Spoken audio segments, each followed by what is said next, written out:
I've never felt so scared for myself and my family in my entire life.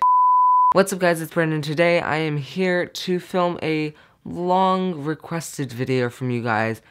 Really for like the past year and a half, every single person has said, do a story time, do a story time, do a story time. And I'm finally doing one now. Really, I have no excuse for why I haven't done one. I've been wanting to tell the story for so long, I just haven't. If you guys end up liking this story time, make sure to give it a big thumbs up and comment down below if you want to see me do another one because I have plenty more story times to do. So if y'all want to see more, make sure to like this video and comment down below. But yeah, let's just go ahead and jump right into it and get started. So before I actually start on the actual story, I'm just going to go ahead and give you some background information about what was happening during that time. This story takes place, this story happened a very long time ago, like over a decade ago. I want to say 2005. It was either early 2005 or late 2004. So, basically, my dad was out in California because we were about to move to San Diego. So right before we moved to San Diego, we were back at my very old house, and it was just me, my mom, and my sister. My sister was born February of 2004. So, my sister had just been born. Like, literally, she may have been a year old. Anyways, she was very young. And I was about 5, maybe 4 or 5.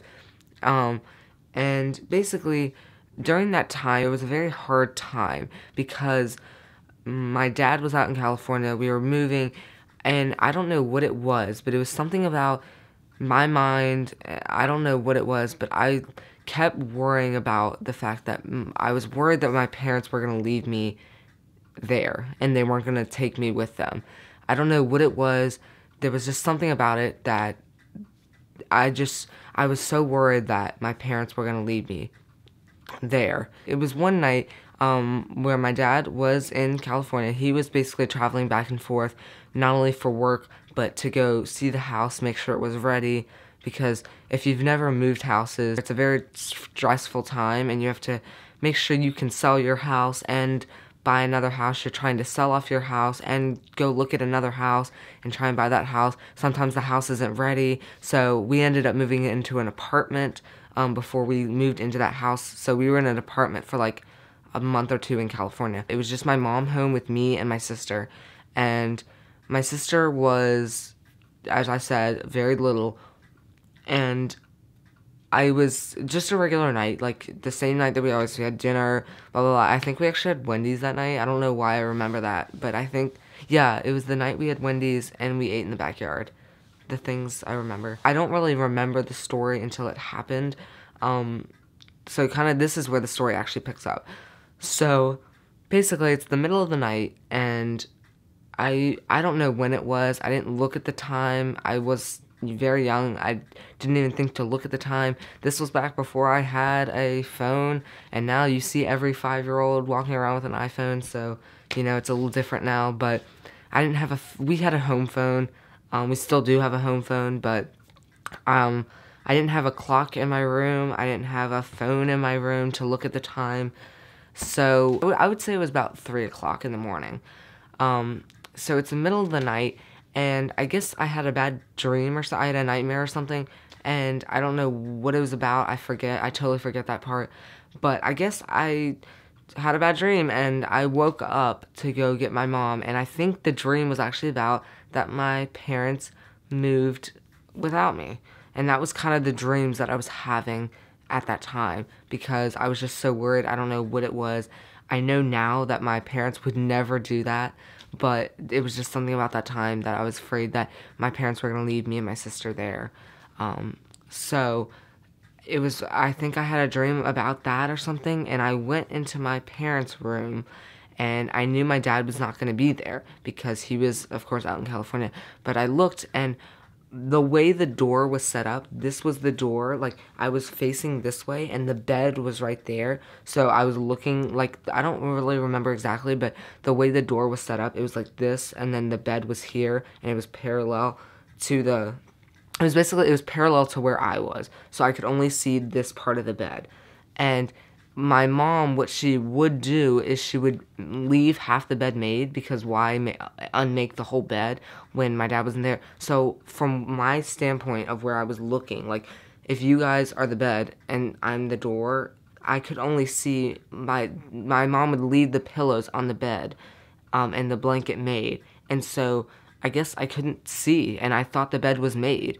And I didn't, my mom was there. She was on the other side. But being a 4-year-old, I didn't have the sense to go all the way around the bed to look and see if my mom was there.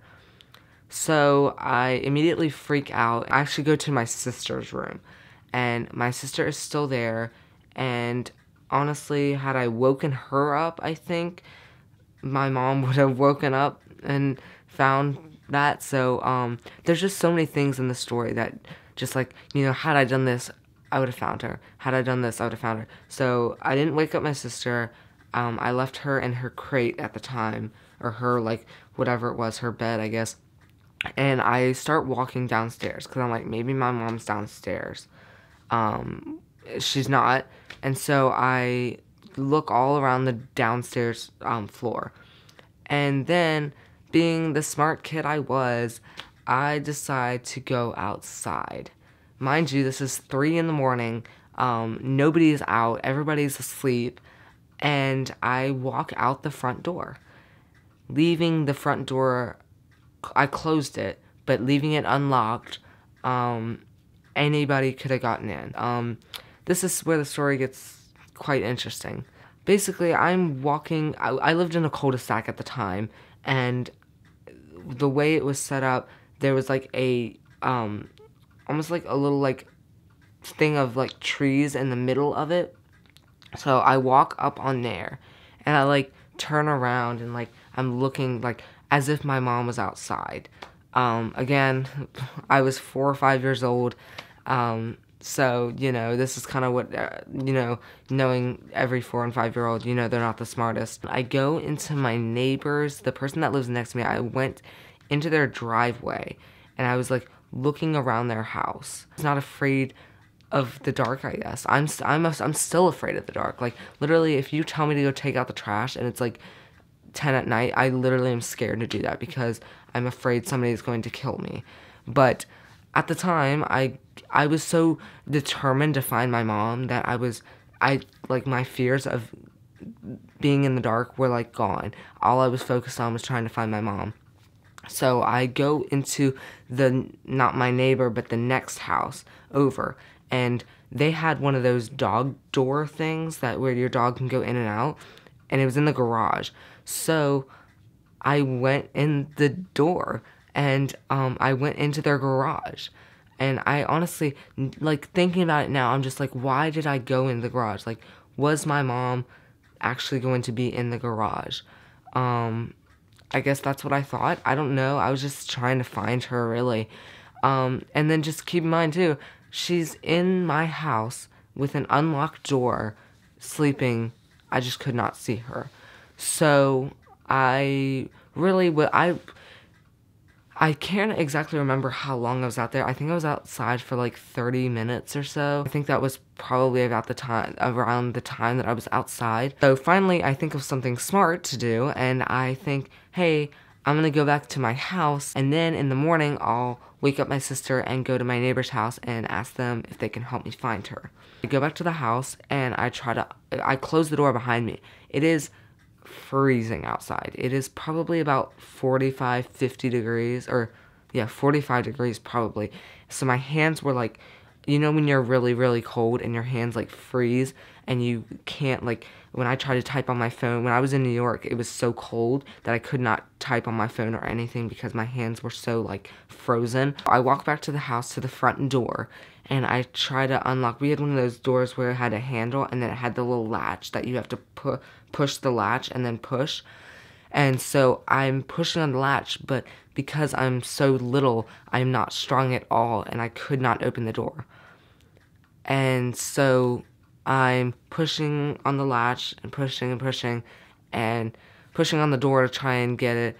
I did not ring the doorbell, but I couldn't even imagine how freaked out my mom would be if she heard the doorbell ring, if she heard it ring a couple times, went downstairs and found her son standing at the door. I just can't believe that. Like, if that was my son, I would be so freaked out. So I'm so glad I didn't ring the doorbell. I go around to the garage, and you probably know this, most garages have those little buttons that you press, and you type in a code, and the garage opens. Unfortunately, I wasn't tall enough to reach the buttons, so there was a gutter pipe, kind of whatever, the drainage pipe thing from the gutter, and so I climb up that thing. I don't know how I was strong enough to climb up a gutter, but I wasn't strong enough to open the door. Anyways, I climb up the gutter, and I open the latch that covers the buttons, and I press random buttons. Like, there's obviously an actual code that you have to press, but I don't think of that, so I just press random buttons and then press enter. Also, I don't think I could read at the time, so I don't think I pressed enter. I just pressed random buttons, hoping that the garage would open.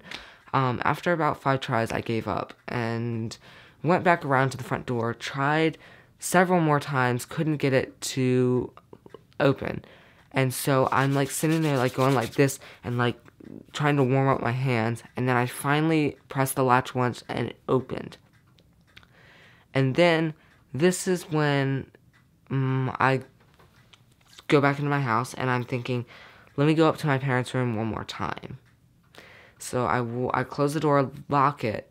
I go up to my mom's room, and she's still not there. And this time I'm actually smart enough to go all the way around, and I see her, and immediately I wake her up, and I'm like giving her a hug and everything. I'm like, because she doesn't know any of this that happened. As I'm giving her a hug and everything, she sees my face, and it's bright red. And she's like, why are you so, and she feels it, and she's like, why are you so free? Like, where have you been? Like, why are you so cold? And I basically explained to her that I was outside looking for her.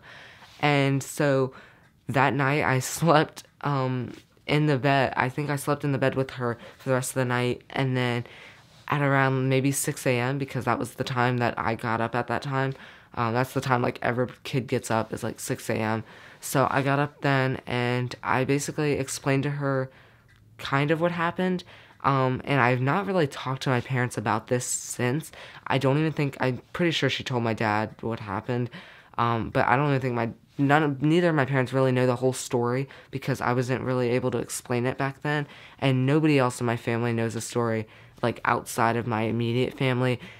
And I really haven't told anybody this outside. So, yeah, basically, we have a security system now. So, had we had one then, it would have been a lot better.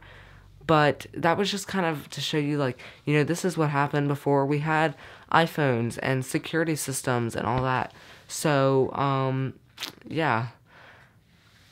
That was, it was quite an intense time. We ended up moving to California with no problem. My dad actually we had 3 pets at the time, a dog and 2 cats. And so my dad ended up driving them 4 days. It took him 4 days to get to California with my pets in the back. So, yeah, we moved to San Diego, and we had an amazing time there. If you want to share, I have some stories from San Diego. They're not really story time stories because they're not bad. There's really no bad stories in San Diego. San Diego is where really I remember most of my childhood. It was probably one of the best things that has ever happened to me, was moving to San Diego. I made so many memories there. That pretty much is the end of the story. If you guys liked it, make sure to give it a big thumbs up. If you guys want me to do more, as I said, make sure to comment down below, give it a big thumbs up. And I have plenty more. I made a list in my phone, so if you guys want to see more, make sure to comment down below and give a like and all that. So I'll see you guys in my next video. Maybe it's a story time. I don't know. If you guys like this one, maybe I'll do another one soon, very soon. So, yeah, I'll see you guys later. Bye, guys. Sit here thinking of you. Maybe I'm painting blue. What I'm about to do.